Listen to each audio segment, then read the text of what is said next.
Hey, how's it going YouTube? I'm back in the video, and today I'm going to be talking about why the Oklahoma City Thunder could potentially be the most slept on team in the entire NBA. Now I'm going to be getting into a few reasons in this video, but a few things before I do actually get into the video. I'm sorry for not uploading in probably the past week. I've been extremely busy, tons of stuff has been going on, and everything like that. But y'all don't want to hear about that. Y'all are here for the basketball video. So yeah, like I said, I'm going to be talking about why I think the Oklahoma City Thunder are actually one of the most slept on teams in the NBA. I'll be giving reasons like why I think they're underrated, why I think they have a lot of room for improvement, just a whole bunch of reasons why I think Oklahoma City could potentially be a very, very slept-on team and maybe even a contender a few years down the line and maybe into the future. They could be one of those teams that not many teams want to play against. So yeah, I'm getting to all that in this video, and so if you do like the video, point the like button and subscribe button, it would mean the absolute world to me. Without further ado, without running on too much, just get right into this video.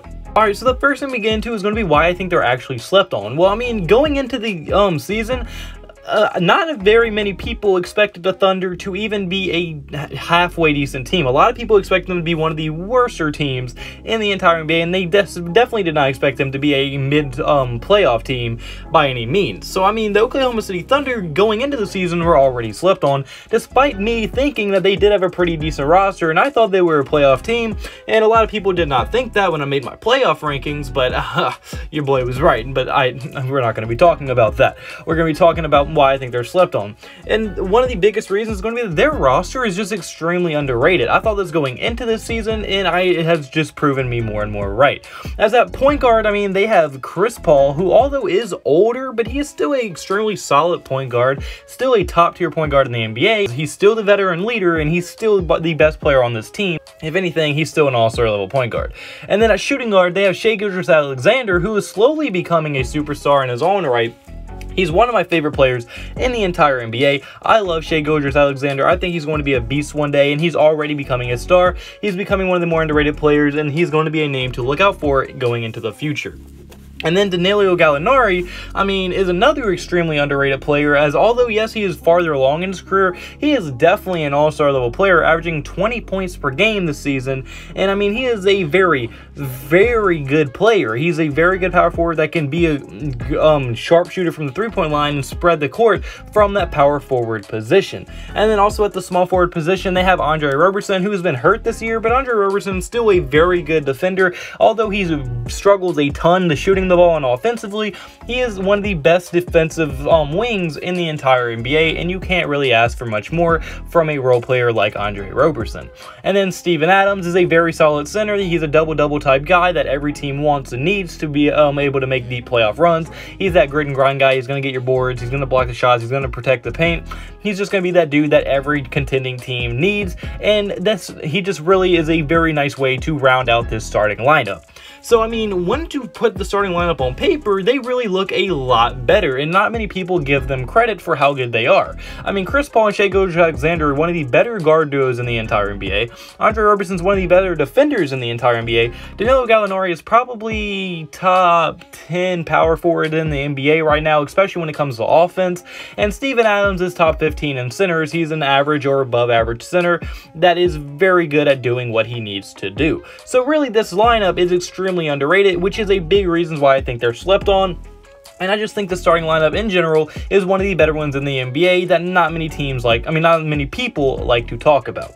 But now my second reason is going to be they have a lot of room for improvement. Now, a lot of teams that are good right now don't have much room for improvement. Anthony Davis and LeBron James with the Lakers. LeBron James is about as good as he's going to get. Now, that is really fucking good, but still, it's the Los Angeles Lakers, and he's 30-something, and he's not having much room to improve. Plus, they have a whole bunch of veterans on that team and very little young talent. They have very little improvement room at all, if any, on that team. But when you look at a team like the Oklahoma City Thunder, who are good right now, I mean, they have Shai Alexander, who is a very solid player, very, very good, and he looks like he's going to develop to become maybe an all-NBA type player one day. Chris Paul can be used as a trade piece for the next few years and get a younger point guard or even some other future picks, which would be extremely valuable and would help the team improve. Gallinari is going to remain at this all-star level play pretty much, probably for the next few years of his career, so he's going to be capable of doing this. Now, although he won't improve much, he will still be a very good player, and if they want to go the route of trading him, they could do that as well and get very good picks for him as well. So that's just like 3 ways now that they can improve. And also, I mean, the roster, which is very decent, can have, although their roster, like I said, is underrated, I think their starting lineup can still be improved. There is still a hole in the small forward position, as right now it's really kind of ran by a committee, because although Andre Roberson's a starter, he's been injured for a while, and Terrence Ferguson and somebody else, I forgot his name, they're pretty much manning the small forward position.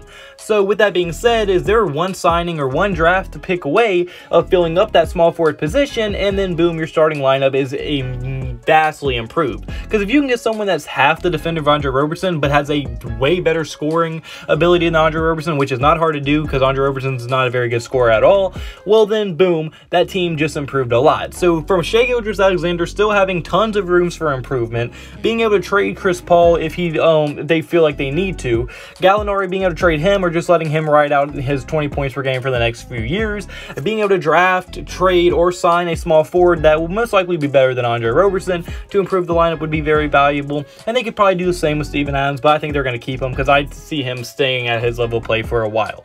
So I think this team still has a lot of ways to improve, and I do think they can improve. Like a lot of teams, they have holes on their roster that they need to improve, but not a lot of teams actually have the ability to do that, while the Oklahoma City Thunder have multiple ways they can address the holes on their roster. And now for my third reason, it is going to be how well-rounded they actually are. The Thunder are currently ranked 12th in offensive efficiency in the entire NBA, which, I mean, will only improve as Shai Gildreous-Alexander, like I said, develops. And I mean, once they get a better scorer at the small forward position, that offense is only going to get better, and they could easily be a top 10 offense going into the next season, depending on who they put where and how good Shai Gildreous-Alexander actually develops. But another thing very interesting is that they're also ranked 10th in defensive efficiency, which, I mean, that is due to Steven Adams, who's a very solid defender, Chris Paul, who's a very solid defender, Shai Gildreous-Alexander is also a solid defender, and Andre Roberson is also one of the better defenders in the entire NBA. So, I mean, that defense is only going to improve as well, because like I said, once again, Shai Gildreous-Alexander is going to improve. Now, if they trade Chris Paul, it could get a little bit worse because that's losing a lot of basketball IQ if you do trade Chris Paul. But I mean, they could also trade for or sign a defensive-minded point guard to come off the bench and really kind of help if they were to go away from the Chris Paul era.